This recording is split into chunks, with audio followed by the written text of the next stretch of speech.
Hello friends, ఎలా ఉన్నారు? ఈ 15 మంది సెలెక్ట్ అయ్యారు కదా బీబీ అగ్ని పరీక్షకి.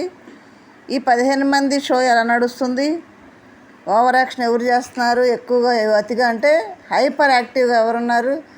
లో వోల్టేజ్ ఎవరున్నారు? మరి జడ్జెస్కి ఎందుకు బొప్పి కడుతుంది? జెండుబాబు ఎందుకు రాసుకుంటున్నారు? అది మన వీడియోలో చూద్దాం. ఫస్ట్ టైం మన ఛానల్ చూస్తున్నా సబ్స్క్రైబ్ చేయండి, లైక్ చేయండి, షేర్ చేయండి, subscribe. Thank you. Over action చేస్తున్నారని బయట చెప్తున్నారంటే వీళ్ళు షో అయిపోయింది, కొంత అయిపోతూ ఉంది, లాస్ట్కి వస్తుంది కాబట్టి. నిన్న 13, 14 కూడా షూటింగ్ నడిచింది, 15, 16 నడిచింది.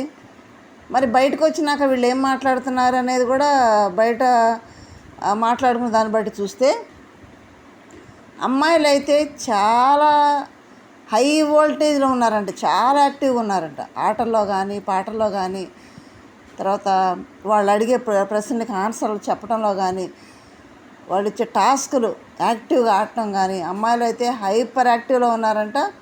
కొంచెం అతి కూడా ఉందంట. దాన్ని బట్టి జడ్జెస్ కూడా కోప్పడిన సందర్భాలు కూడా ఉన్నాయంట. అంటే ఎక్కువగా ఓవర్ చేస్తున్నారని కోప్పడ్డారంట. అలాగని అబ్బాయిలు ఎక్కువ చేస్తున్నారంటే అబ్బాయిలు స్లోగా ఉన్నారంట, చాలా నెమ్మదిగా ఉన్నారంట. యాక్టివ్నెస్ తక్కువ ఉందంట వీళ్ళకంటే కూడా. సైలెంట్గా కూర్చుంటున్నారంట, వాళ్ళు ఆడతారు అన్నట్టు కూర్చుంటున్నారంట. మరి వాళ్ళేమో హై వోల్టేజ్లో ఉన్నారు, వీళ్ళేమో లో వోల్టేజ్లో ఉన్నారు. వీళ్ళు అలా ఉంటుంటే జడ్జెస్ ఏమో మీరెందుకు ఇంత సైలెంట్గా ఉంటున్నారు ఏంటి, ఇలా ఉంటే కుదరదని వాళ్ళని కోపట్టడం, వాళ్ళనే మీరు మరీ హైపర్గా చేస్తున్నారని వాళ్ళని కోపట్టడం. దీనివల్ల జెండుబాబుకు జడ్జెస్కి అవసరమైంది. ఫ్రెండ్స్, ఇక్కడ 15 మంది, మనం ఇంతకుముందు కూడా 2 వీడియోలో కూడా పేర్లు చెప్పుకున్నాం. ఎవరు 15 మంది ఉన్నారు, వాళ్ళు ఎవరెవరు ఎలాంటి యాక్టింగ్ చేస్తున్నారు, ఎవరెవరు ఎలా హైపర్గా ఉన్నారనేది కూడా మన వీడియోలో మాట్లాడుకుందాం. అనుషారత్నం అమ్మాయి చాలా యాక్టివ్. 2,80,000 మంది ఫాలోవర్స్ ఉన్నారు అమ్మాయికి. ఈ అమ్మాయి అయితే మనకు బయట తెలిసే దాన్ని బట్టి, చెప్పుకునే దాన్ని బట్టి చూస్తే నైనిక BB8 నైనిక ఉంది కదా, నైనికాకి పిఆర్గా కూడా చేసిందంట అమ్మాయి. బెస్ట్ ఫ్రెండ్ అంట అని చెప్పుకుంటున్నారు బయట, మనకైతే తెలియదు. బెస్ట్ ఫ్రెండ్ అంట అనుషారత్నం. ఇక గేమ్ అయితే మాత్రం చాలా ఓవర్ యాక్షన్ అంట. అంటే ఓవర్ యాక్షన్ అని మనకు అనిపిస్తుంది కానీ బయట చెప్పుకునే దాన్ని బట్టి అక్కడ జడ్జెస్ని ఇంప్రెస్ చేయాలని కొంచెం ఎక్కువగా హైపర్గా చేసే విధానంగా ఉంటుంది కదా. ఒకవేళ ఈ హైపర్నెస్ అనేది ఇప్పటివరకే ఉంటుందా, రేపు ఒకవేళ సెలెక్ట్ అయితే BB9లో కూడా కంటిన్యూ అవుద్దా అంటే అక్కడికి వెళ్తే కానీ మనకు తెలియదు. బయట చెప్పుకునేదే కానీ హైపర్ యాక్టివ్ అని. హైపర్ యాక్టివ్ అంటే మనకు 22 నుంచి షో స్టార్ట్ అయితే దాంట్లో మనకు తెలియాలి. అంటే అందరూ ఒకే దృష్టితో చూడరు కదా దాన్ని. కాబట్టి బయట చెప్పుకునేది ఏంటి, అనుషారత్నం చాలా గేమ్ అయితే చాలా హైపర్ యాక్టివ్ తోటి గేమ్ ఆడింది, బాగా ఆడిందంట. ఆట అయితే చాలా బాగా ఆడిందంట. అయితే ఎక్కువగా మాట్లాడటం కానీ, ఎక్కువగా ప్రతి దాంట్లో తలదూసి చేయటం, ప్రతి దాన్ని కలుగు చేసుకోవటం అట్లా ఉందని అంటున్నారు. నెక్స్ట్ పవన్, శ్రీజ, దాలియా అయితే ఫిట్నెస్ ట్రైనర్ అంట. దివ్య, నిఖిత, హరీష్ అంటే మాస్క్ మ్యాన్. ఆ మాస్క్ నాకు సార్ ముందే తీయాలని ఒట్టు పెట్టుకొని వచ్చాడంట. కానీ జడ్జెస్ రిక్వెస్ట్ మీద మాస్క్ తీయాల్సి వచ్చిందంట. కొద్దిసేపు తీయడంతో వీళ్ళు టాస్క్ ఇచ్చారంట, అరగుండు గీక్కోవాలని. వెంటనే గీకేసుకున్నాడంట, అంత యాక్టివ్గా ఉన్నాడంట. నెక్స్ట్ పవన్ అంటే జవాన్, ఆర్మీ క్యాంట్. కానీ పవన్ అయితే చాలా సైలెంట్గా ఉన్నాడంట. పెద్దగా అరవటం కానీ, హైపర్ యాక్టివ్ చూపించడం కానీ అదేం లేదు, కానీ నార్మల్గా ఉన్నాడంట. నెక్స్ట్ కల్కి మిస్ తెలంగాణ అని చెప్పుకున్నాం కదా, రన్నరప్ అని. అమ్మాయి అయితే చాలా యాక్టివ్ అంట, మొదటి నుంచి చివరి వరకు కూడా చాలా యాక్టివ్గా ఉందంట. 44 మందిలో సెలెక్ట్ చేసే టైంలో, ఈ అమ్మాయిని 15 మందిలో సెలెక్ట్ చేసే టైంలో ఈ జడ్జెస్ పెట్టిన టాస్కులకి ఈ అమ్మాయి హైపర్ యాక్టివ్ కానీ, ఆడే విధానం కానీ ఇదంతా చూసి అభిజిత్ కూడా ఇంప్రెస్ అయ్యాడంట. జడ్జెస్ అనేటువంటి ముగ్గురులో ఉన్నటువంటి అభిజిత్ ఇంప్రెస్ అయ్యి ఆమెతో డ్యాన్స్ కూడా చేశాడంట పాటకి. కానీ తర్వాత ఇప్పుడు వచ్చేటప్పటికి ఆ అమ్మాయి హైపర్కి ఇరిటేషన్గా తయారైందంట. ఫస్ట్లోనే బాగుంది అది, ఇప్పుడు అందరికి ఇరిటేషన్ తెప్పిస్తుందంట. ఇంత హైపర్ ఏంటి, ఇంత ఎక్కువ చేస్తుంది అనిపించేలాగా చేస్తుందంట. అంతవల్ల వాళ్ళకి కోపం వస్తుందంట. Next Prasanna Kumar, body builder. ఈ ప్రసన్న కుమార్కి అయితే బాడీ బిల్డర్ లెక్కలో లాస్ట్ టైం యావర్ ఉన్నాడు కదా, ఆ లెక్కలో ఫస్ట్ BB9 కాల్ కూడా వెళ్ళిందంట అతనికి.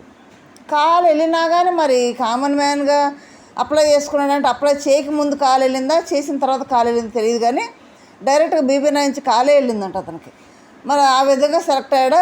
ప్లస్ బాడీ బిల్డర్ రేంజ్లో కూడా అతను తీసుకున్నట్టుంది. నెక్స్ట్ శ్రీతేజ సింగర్, ఇతనికి కూడా BB9 నుంచి కాలు వెళ్ళిందంట, ఇంతకుముందు కూడా వెళ్ళిందంట. మరి అతను అప్పుడు మరి కుదరకు రాలేదు తెలియదు, కానీ ఇప్పుడైతే మాత్రం కామన్ మెరిట్ లిస్ట్లో వచ్చాడు, కానీ ఎలిమినేట్ అయ్యి వెళ్ళిపోయాడు, 15 మందిలో లేడు. ఓకే. మనీష్, ఇతను business man, software company owner అయ్యుండి వచ్చాడు. అతను ఎట్లుంటుందంటే కొంచెం ఓనర్ అంటే బిజినెస్ క్యాండిడేట్ కాబట్టి కొంచెం డిగ్నిఫైగా ఉన్నట్టుగా ఆ లెక్క ఉంటాడు కదా, హైఫైలో ఉంటాడు కదా. ఇట్లా కొంచెం కొట్టుకోవడాలు తన్నుకోవడాలు మరి అతనికి ఎలా అనిపించింది, సైలెంట్గా కూర్చున్నాడంట, ఏం మాట్లాడలేదంట, ఊరికే చూస్తున్నాడంట, నవ్వుతున్నాడంట, అడిగితే చెప్తున్నాడు, అంతవరకే కూర్చుంటున్నాడంట. నెక్స్ట్ మనీష్ తర్వాత లాయర్ ప్రశాంత్, అసలు అయితే ఆట లేదు, మాట లేదు, మూట లేదంట. మరి ఏముందరే ఉన్నట్టున్నాడంట. నెక్స్ట్ శ్వేతా శెట్టి చాలా బాగా ఆడిందంట. బయట అయితే వీళ్ళందరిలో కంటే కూడా బయట వచ్చిన వాళ్ళందరూ కూడా టాక్ని బట్టి చూస్తే పాజిటివ్ వేవ్ ఉన్నది ఒక శ్వేతా శెట్టికేనంట. మంచిగా ఆడిందని, మంచిగా బిహేవ్ చేసిందని, చాలా బాగుందని శ్వేతా శెట్టికే మంచి మార్కులు పడ్డాయి అంట బయట చెప్పుకున్న దాన్ని బట్టి. మొత్తం ఏదైతే శ్రేయ, ఈ అమ్మాయి అయితే బెంగళూరు నుంచి వచ్చింది. అమ్మాయి అభిజిత్ తోడు గొడవ కూడా పడిందంట. ఎందుకంటే మరి ఒక గేమ్లో 3 అమ్మాయిలు కలిసి గేమ్ ఆడే దాంట్లో హైపర్ యాక్టివ్ అయ్యి ఓవర్ యాక్టింగ్ చేసి అతి ఎక్కువ చేసిందని అభిజిత్ గొడవపడి వాళ్ళని ఎలిమినేట్ చేసే టైంలో ఇద్దరు డిస్కషన్ కూడా జరిగిందంట. ఎందుకు చేస్తాను, నేను బాగా చేశాను కదా అని అంటే డిస్కషన్ కూడా చేసిందంట జడ్జెస్ తోటి. అంటే కామన్ మ్యాన్ వర్సెస్ జడ్జెస్ లాగా కూడా అమ్మాయి కొంచెం డిస్కషన్ చేసిందంట. మరి అమ్మాయి కొంచెం హైపర్ యాక్టివ్ అంట, అంటే హుషారుగా, ఏజ్ని బట్టి కూడా హుషారు ఎక్కువ ఉంటారు కాబట్టి అవి చాలా యాక్టివ్గా ఉందంట. మొత్తం మీద 2 రోజులు షూటింగ్ అయితే అయిపోయింది. ఉదయం నుంచి మొదలు పెడితే నైట్ 2-3 గంటల వరకు షూటింగ్ జరుగుతూనే ఉందంట. 13-14 షూటింగ్ అయిపోయింది. కొంచెం గ్యాప్ ఇచ్చి మళ్ళీ 15-16 షూటింగ్ జరుగుతుంటాం. ఎందుకంటే మనకి 22న టెలికాస్ట్ చేయాలి కదా, జియో హాట్స్టార్ టెలికాస్ట్ అవ్వాలి కాబట్టి జరుగుతూనే ఉంది. మొత్తం మీద ఎంత మాత్రం జరిగి మనకి ఓటింగ్ ఛాన్స్ మాత్రం ఒక 2 days ఇస్తారేమో అనిపిస్తుంది. 2 daysలో 2-3 సెలెక్ట్ చేయాల్సి వస్తుందేమో. ఈ కామన్ మ్యాన్లో 15 మందిలో 5 తీసుకుంటారా, 3 తీసుకుంటారంటే మరి సెలబ్రిటీని ఎంతమంది తీసుకుంటారో దాన్ని బట్టి వీళ్ళు 3-5 సెలెక్ట్ చేసుకుంటారు 15 మందిలో. అయితే వీళ్ళకి పెట్టిన టాస్క్లు ఏంటి, ఇంత హైపర్గా ఆడటానికి కానీ, ఇంత అతి ఎక్కువ చేయడానికి కానీ వీళ్ళకి ఏం టాస్క్లు ఇచ్చారంటే డిఫెన్స్ చేసుకోవడం, నెక్స్ట్ ఫిజికల్, తర్వాత బ్యాలెన్సింగ్ అంటే ఒక రోహిణి కుండ అక్కడ పెట్టేసి ఇసుక పోస్తూ ఉంటే బ్యాలెన్సింగ్ చేసింది చూడండి, అట్లా బ్యాలెన్సింగ్. తర్వాత రోప్ మీద నడవడం అంట. నెక్స్ట్ శ్వేత శెట్టి అయితే చాలా బాగా ఆడిందంట, అది బ్యాలెన్సింగ్ చేయటం కానీ అదంతా. ఇట్లా మళ్ళీ 15 మందిలో డైరెక్ట్గా 6 అయితే BB9 డైరెక్ట్గా సెలెక్ట్ చేశారు 15 మందిలోకి. ఇప్పుడు వీళ్ళు అడిగే ప్రశ్నలు ఏంటి, వీళ్ళు ఎందుకు అర్హులు కాదు అంటే వాళ్ళే డిస్కషన్, మళ్ళీ వాళ్ళ డిస్కషన్ చేసుకొని మరి వీళ్ళ అరకులో వీళ్ళు ఉండొచ్చు, ఇలా ఉండకూడదు, ఎందుకు ఉండకూడదు, కారణం ఏంటి, ఇలా ఉండొచ్చు, ఎందుకు ఉండాలి, ఇట్లా వాళ్ళతో డిస్కషన్ పెట్టేసుకొని మళ్ళీ సెలెక్ట్ చేసుకోవడం అంటే ఈ విధమైన గేమ్స్ కూడా పెట్టారంట. శ్వేతా శెట్టి, దివ్య నిఖిత అయితే ఫైట్ అంట చూడండి, మామూలు ఫైట్ కాదంట. ఎందుకంటే ఎవరి కాళ్ళు BB9లోకి అడుగు పెట్టాలనే ఆశ ఉంటుంది కదా, ఆ ఆశ ఉండే మూమెంట్లో ఇక్కడ శ్వేతా శెట్టికి, దివ్య నిఖితకి మాత్రం మంచి ఫైటే జరిగిందంట. నెక్స్ట్ దాలియా శ్వేతా శెట్టికి ఫైట్ జరిగిందంట. తర్వాత అనుష ప్రేయ శెట్టికి ఫైటింగ్ జరిగిందంట. మామూలుగా ఉండదు కదా, అసలే హైపర్గా ఉండాలని చెప్తున్నారు కదా, ఇక మరి ఫైటింగ్లో కూడా మామూలుగా ఉండదు కదా. ఇట్లా వీళ్ళు ఫైటింగ్ చేసుకుంటూ ఈ డిస్కషన్లో జడ్జెస్ మీద కూడా వెళ్ళారంట. అదేవిధంగా వీళ్ళ గొడవలకే జడ్జెస్కి జెండు అవసరమైందనమాట. నెక్స్ట్ అమ్మాయిలే మొత్తం మీద అయితే ఓవరాల్గా అమ్మాయిలు చాలా యాక్టివ్గా ఉన్నారు, చాలా హుషారుగా ఉన్నారు. గేమ్స్లో కూడా ఫైటింగ్లో కానీ, తిట్టుకోవడంలో కానీ, కొట్టుకోవడంలో కానీ, ఎంటర్టైన్మెంట్లో కానీ, ఆటల్లో కానీ, డిఫెన్స్ కానీ, బ్యాలెన్సింగ్ కానీ అన్నిట్లో కానీ అమ్మాయిలే ఫస్ట్లో ఉన్నారు. అబ్బాయిలు అయితే కొంచెం లో వోల్టేజ్లో ఉన్నారు. ఎందుకో ఏంటో అనేది షో చూస్తేగా మనకు అర్థం కాదు.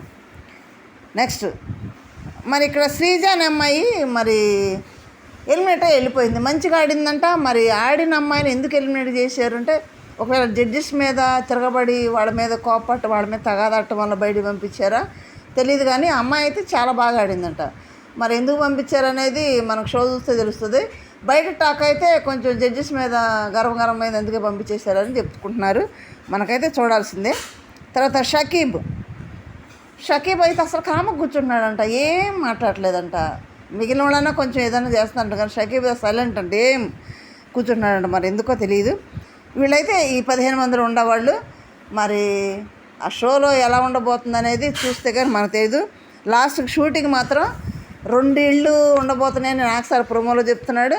2 ఇళ్ళు అయితే BB9కి ఏర్పాటు అవుతున్నాయంట. మరి బిగ్ బాస్ని కూడా మారుస్తున్నారు అని కూడా నాకు సార్ నోటితో అన్నారు. మరి మారుస్తున్నారా లేదా? 2 ఇళ్ళు హిందీలో పెట్టినట్టుగా 2 ఇళ్ళు పెట్టేసి ఈ మంచి లగ్జరీలో ఉండే ఇల్లు ఒకటి, లోగా ఉండే ఒక ఇల్లు పెట్టేసి ఇది గెలిస్తేనే దాంట్లోకి వెళ్ళాలన్నట్టు పెడతారా, లేదంటే స్వర్గం నరకం లాగా 2 ఇళ్ళు ఏర్పాటు చేసి కర్ణాటకలో చేసినట్టుగా చేస్తారా అనేది చూడాల్సి ఉంటుంది. అది స్వర్గం నరకం ఇల్లు అయితే ఆ కర్ణాటక దాంట్లో అయితే అసలు ఎట్లా ఉంటుందంటే కింద పడుకోవడమే, బాత్రూమ్ సరిగా ఉండవు, నీట్గా ఉండవు, ఫుడ్ సరిగా ఉండదు వాళ్ళకి. మరి ఎట్లా పెడతారనేది మనం చూడాల్సి ఉంటుంది. 2 ఇళ్ళు అయితే BB9 షోలో మనం చూడబోతున్నాం. కామన్ మ్యాన్కి ఒక ఇల్లు ఇస్తారా, సెలబ్రిటీలకు ఒక ఇల్లు ఇస్తారా, లేదంటే సెలబ్రిటీలకే లోగా ఉండే ఫెసిలిటీస్ ఉండే ఇల్లు ఇచ్చి కామన్ మ్యాన్లకి హై ఫెసిలిటీస్ ఉండే ఇల్లు ఇస్తారనేది కూడా మనం చూడాల్సి ఉంటుంది. మరి వాళ్ళ ఆలోచన ఎలా ఉందో. మొత్తం మీద అయితే ఇప్పుడున్న హైప్ను బట్టి, BB అగ్ని పరీక్ష హైప్ను బట్టి, బయట వచ్చే టాక్ను బట్టి BB అగ్ని పరీక్ష అయితే హిట్ అయినట్టే తెలుస్తుంది. మరి BB9 కూడా ఇదే రేంజ్లో అగ్ని పరీక్ష షో అయిపోవటం 2 days తేడాతో BB9 కూడా స్టార్ట్ అవుద్ది. పెద్ద డిఫరెన్స్ ఏముండదు, 1-2 రోజులు BB9 స్టార్ట్ అయిపోద్ది. మరి BB9 కూడా అదే రేంజ్లో ముందుకెళ్ళుతుందా, మరి ఇంకా దానికి కూడా ఏం ప్లాన్ చేస్తున్నది మనం వేచి చూడాల్సి ఉంటుంది. ఓకే ఫ్రెండ్స్, లైక్ చేయండి, షేర్ చేసి సబ్స్క్రైబ్ చేయండి. Thank you.